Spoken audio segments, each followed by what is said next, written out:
Isang hapon, 5 putok ng baril ang bumasag sa nakasanayang katahimikan.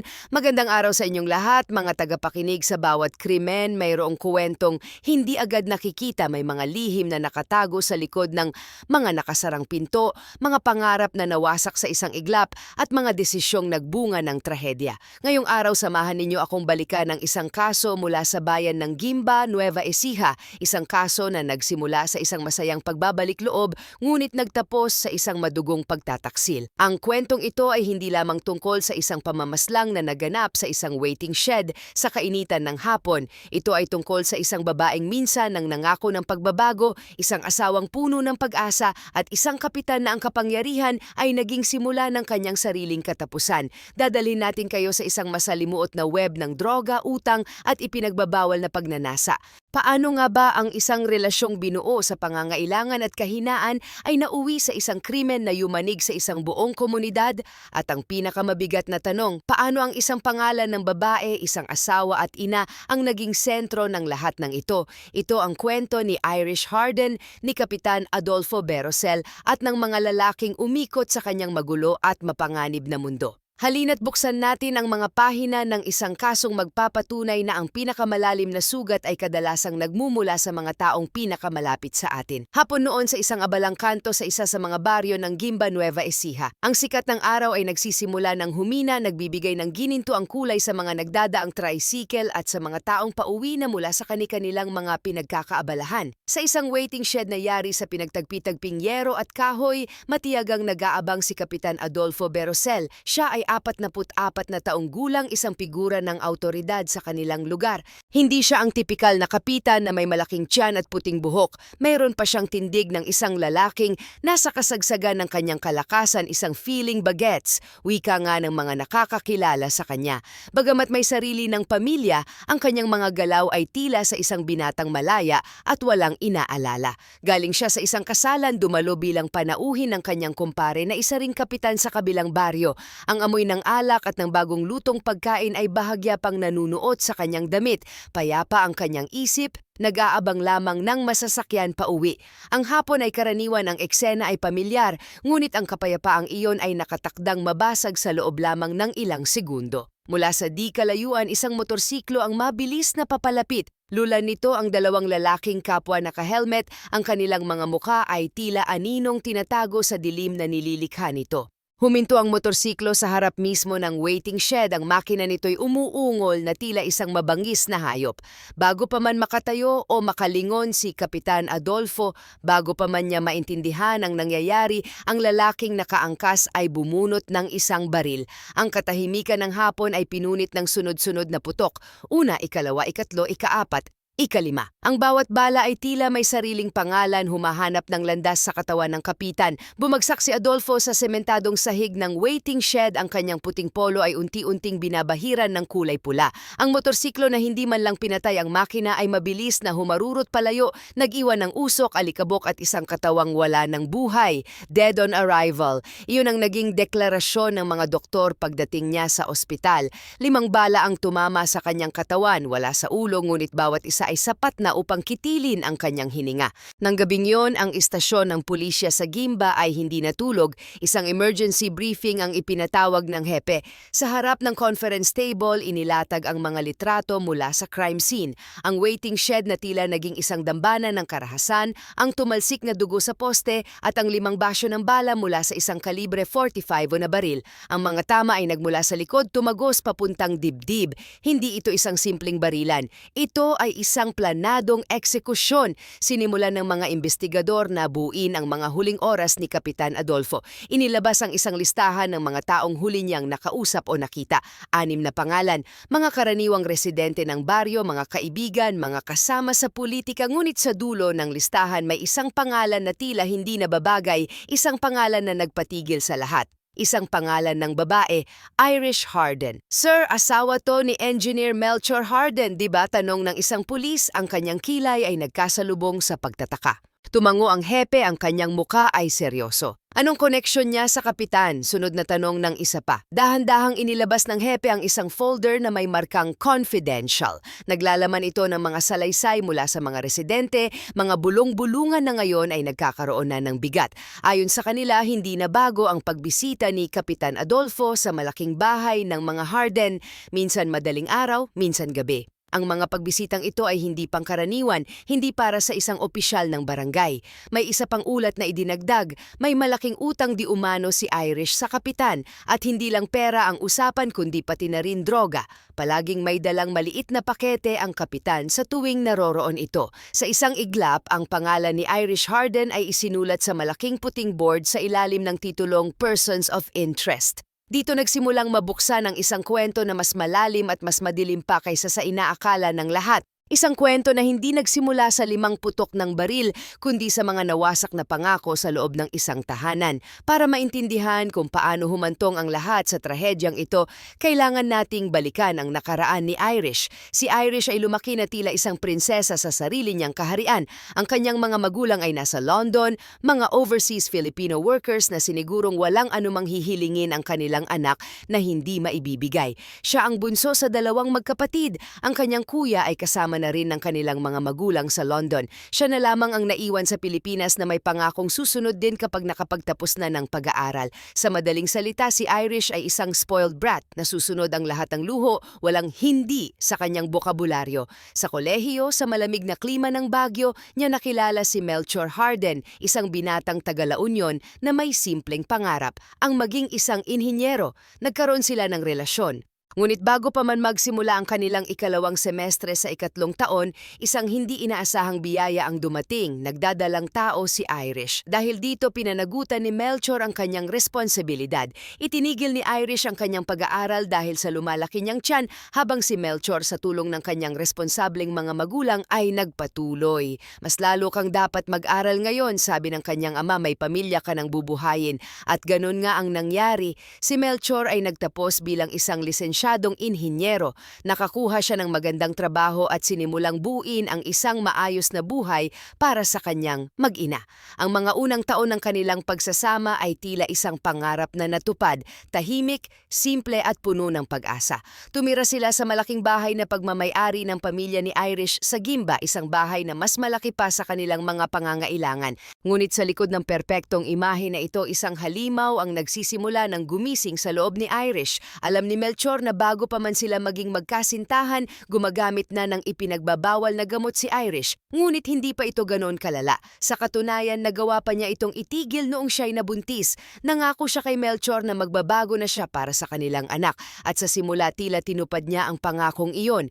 Ngunit nang magtatlong taon na ang kanilang anak, nang bumalik na sila sa Gimba kung saan siya lumaki at kung saan naroon ang kanyang mga dating kaibigan, ang lahat ay nagsimulang magbago. Ang demonyo ng adiksyon ay muling kumatok sa kanyang pinto at sa pagkakataong ito malugod niya itong pinapasok. Nagsimula ang mga problema. Pag-uwi ni Melchor mula sa trabaho, madalas ay wala pang lutong pagkain. Ang kanilang anak ay napapabayaan. Kumuha si Melchor ng yaya para matulungan si Irish, ngunit sa halip na makabuti, mas lalo pa itong naging tamad at iresponsable.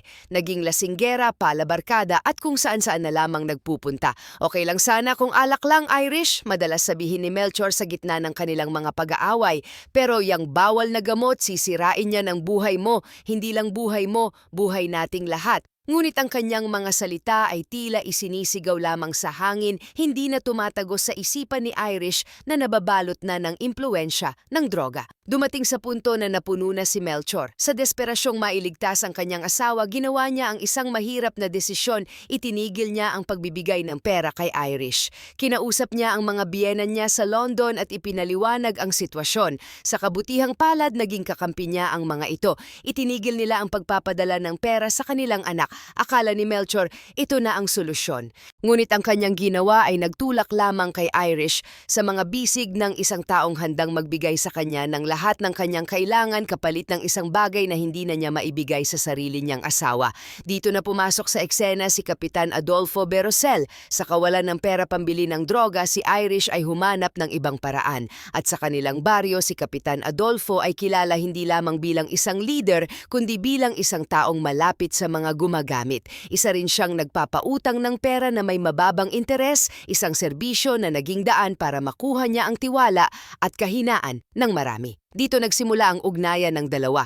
Nagsimula sa utang na pera na uwi sa utang na droga at hindi nagtagal ang katawan na mismo ni Irish ang naging kabayaran. Maganda si Irish, bata pa ng magkaanak kaya't ang hubog ng kanyang katawan ay tila sa isang dalaga pa rin. Para kay Kapitan Adolfo na may buhay binata pa ring pag-uugali, si Irish ay isang bagong tukso na hindi niya kayang palampasin. Nalaman ni Melchor ang lahat ng ito. Ang sakit at pagkadismaya ay unti-unting pumalit sa pagmamahal na dati niyang naramdaman. Napagod na siyang sumaway, napagod na siyang umasa. Para sa kanya ang babaeng pinakasalan niya ay matagal nang wala. Ang Irish na kaharap niya ay isang estranghero na nilamon na ng bisyo.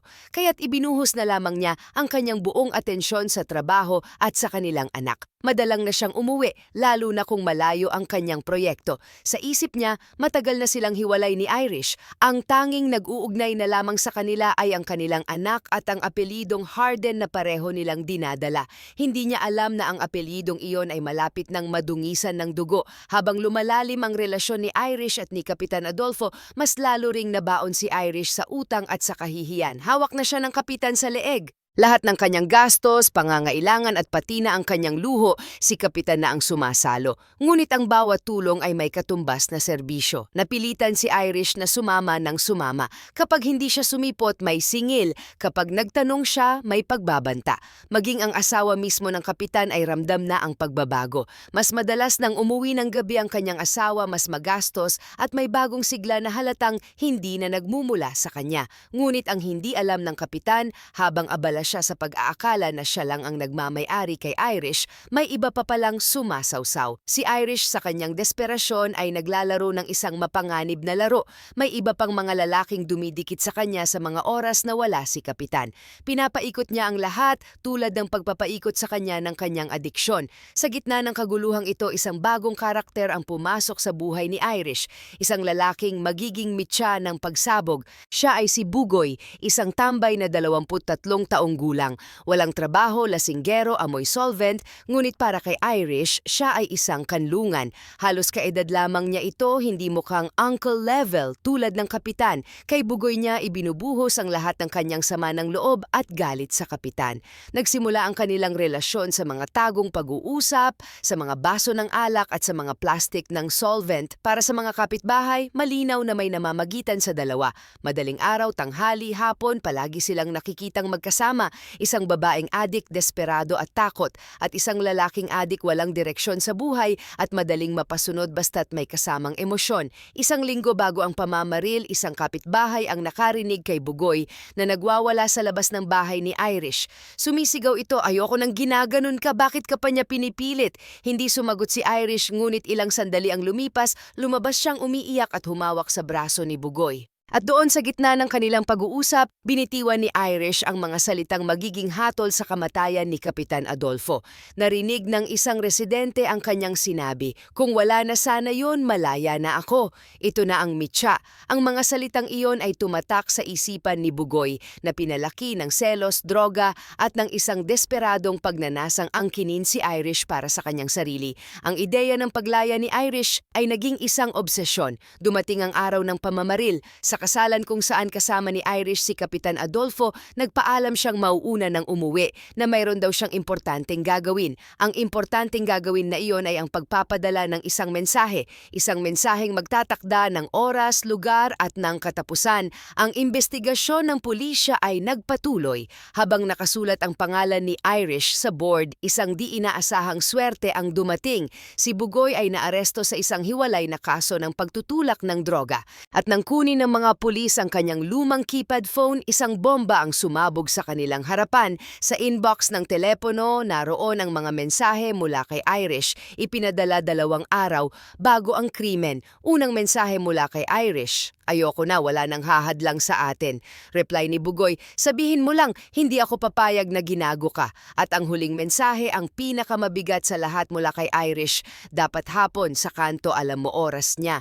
Naroon na ang lahat. Si Irish ang nagbigay ng oras, ng lugar at ng dahilan. Si Bugoy na puno ng selos at pinalakas ng droga ang siyang nagsagawa. Pinilit niya ang kanyang kabarkada na si Totong na maging driver ng motorsiklo. Hindi sila mga professional na gun for hire, ngunit ang galit at adiksyon ay sapat na para gawin silang mga kriminal. Nang maaresto si Totong sa isang follow-up operation, hindi na niya kailangan pang puwersahin. Agad siyang umamin. Sa harap ng recorder, binitiwan niya ang mga salitang tuluyang nagdiin sa utak ng krimen. Si Bugoy ang bumaril pero si Irish, siya ang nagturo kung kailan at saan. Ngunit hindi pa rito natapos ang lahat. Sa isang desperadong pagtatangka na ilihis ang investigasyon o marahil dahil sa tunay na galit at hinala, may isang witness na lumitaw at nagsabing nakita niya si Melchor Harden na may kausap na dalawang kahina-hinalang lalaki isang gabi bago ang pamamaril. Agad itong ginawang malaking issue. Ang teorya baka si Melchor ang nag-utos para mawala ang lalaking sumisira sa kanyang pamilya.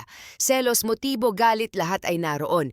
Ngunit ang teoryang ito ay agad na nawasak. Naglabas si Melchor ng isang matibay na alibay. Nasa La Union siya nung gabing iyon kasama ang kanyang ama. Meron siyang mga litrato, resibo mula sa resort na kanilang tinuluyan at mga testigo. Nang ilatag ito sa korte, malinis na tinanggal ang pangalan ni Melchor Harden sa listahan ng mga suspek. Sa korte, tuluyang nabuo ang buong kwento. Si Bugoy at si Totong ang nasa hot seat. Nang tanungin si Bugoy sa witness stand, ang kanyang galit at pagkadismaya ay sumabog. Isinigaw niya ang pangalan ni Irish, ngunit wala si Irish sa korte. Mula noong araw na namatay si Kapitan Adolfo, hindi na siya muling nakita sa Gimba. Napaungol sa iyak si Bugoy at sa harap ng lahat ay sinabi, mahal ko siya pero ginamit niya ako. Ang hatol ay malinaw. Si Bugoy ang selosong kabit ang bumaril. Si Totong ang kabarkadang napilitan ang nagmaneho. Sila ang umamin, sila ang may ebidensya, sila ang nahatulan. At si Irish Harden ang babaeng nagsindi ng apoy, ang nagbigay ng mitsa, ang nagpasiklab ng galit, bigla na lamang naglaho na parang bula. Wanted ngunit hindi na mahanap, may mga bulong-bulungan na matagal na siyang may planong tumakas na may tumulong sa kanyang mawala. Ang hustisya para kay Kapitan Adolfo ay nakamit, ngunit ang tunay na utak sa likod nito ay nakalaya. Para naman kay Engineer Melchor Harden, ang korte at ang buong bayan ay nagkakaisa. Wala siyang anumang sala. Ni isang pirasong ebidensya ay walang nagdugtong sa kanya sa krimen. Ang lahat ng akusasyon laban sa kanya ay pawang tsismis, selos at maling hinala lamang. Nang matapos ang huling pagdinig, siya ang unang lumabas ng courtroom. Malinis ang kanyang pangalan, ngunit mabigat ang kanyang puso. Hawak niya sa kamay ang kanilang anak, ang tanging natirang simbolo ng isang pamilyang minsan niyang pinangarap. Kinabukasan hindi na sila nakita sa Gimba. Umuwi na si Melchor sa La Union, dinala ang kanyang anak at doon sinubukang muling magsimula ng isang bagong buhay malayo sa mga anino ng nakaraan. Ang kaso ng pamamaslang kay Kapitan Adolfo Berosel ay nagsara, ngunit nag-iwan ito ng mga marka na hindi na mabubura. Dalawang lalaki ang nabubulok ngayon sa kulungan, mga buhay na sinira ng isang pag-ibig na nakalalason. Isang babae ang patuloy na nagtatago, isang multo na hinahabol ng batas at ang sarili niyang mga demonyo, at isang lalaki si Melchor Harden na bagamat na patunayang inosente ay habang buhay na dadalhin ang bigat ng isang nawasak na pamilya. Sa huli, ang kwentong ito ay isang malagim na paalala sa mapanirang kapangyarihan ng ipinagbabawal na gamot. Ipinakita nito kung paano ang isang masamang bisyo ay hindi lamang sumisira sa buhay ng isang tao, kundi nagiging lason na kumakalat, sinisira ang lahat ng bagay at lahat ng taong malapit dito. At sa gitna ng lahat ng trahedyang ito, may isang biktima na madalas nating nakakalimutan, isang batang paslit na nawalan ng ina sa adiksyon at ng ama sa isang sitwasyong hindi niya pinili, isang bata na dinala palayo sa isang bagong buhay na habang buhay na magdadala ng peklat ng isang krimen na marahil ay hindi niya lubusang mauunawaan. Isang paalala na sa bawat kwento ng krimen, ang tunay na hustisya ay hindi laging natatagpuan sa loob ng korte.